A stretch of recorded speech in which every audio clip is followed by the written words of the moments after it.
আগ বাড়িয়ে কিছু বলা বন্ধ করুন। নিজের জীবনের স্বচ্ছতা বজায় রাখার চেষ্টা করুন কয়েকটি নিয়মের মাধ্যমে।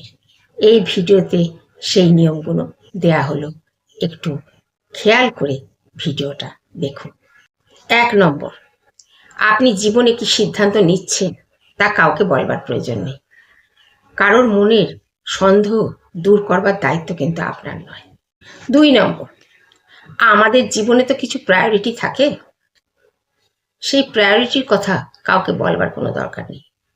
আপনার যেগুলো ন্যায্য মনে হয়, দায়িত্ব কর্তব্য বলে মনে হয়, সেগুলো আপনি করুন, আর সেগুলো নিজের মধ্যেই রাখুন। 3 নম্বর, আপনার জীবনে যেসব মানুষ আছে তাদের সঙ্গে আপনার কি কি সম্পর্ক, কেমন সম্পর্ক, বা কারোর সঙ্গে আপনার দূরত্ব হলো কেন, বা আপনাকে কেন ছেড়ে চলে গেল, এসবগুলো কিন্তু অন্যকে প্রকাশ করবেন না। এতে আপনার দুঃখ বাড়বে, সেগুলো নিজের মধ্যেই রাখুন। 4 নম্বর, সারাদিন আপনি কি করছেন, কিসের পেছনে দৌড়চ্ছেন, কেন দৌড়চ্ছেন, আর এই পরিশ্রমের জন্য আপনি কি আশা করে আছেন।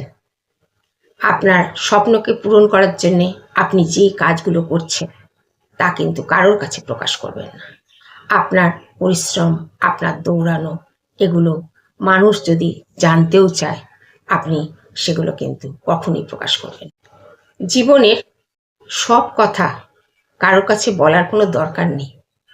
যারা ভালোবাসে, যারা কাছের মানুষ, তারা কিন্তু এমনিতেই বুঝে যায় আপনি কি করছেন বা কি করছেন না।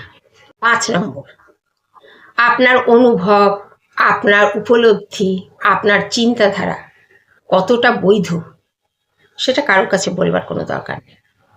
দেখুন, আবেগ ব্যাখ্যা করা যায় না, অভিজ্ঞতা দিয়েই কিন্তু সব তুলে ধরতে হয়।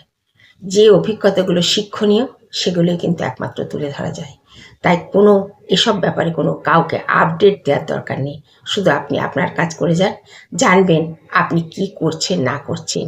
এখন এই দুনিয়াতে কারোর অত জানার আগ্রহ নেই। ভালো লাগলে ভিডিওটি সকলের কাছে শেয়ার করুন।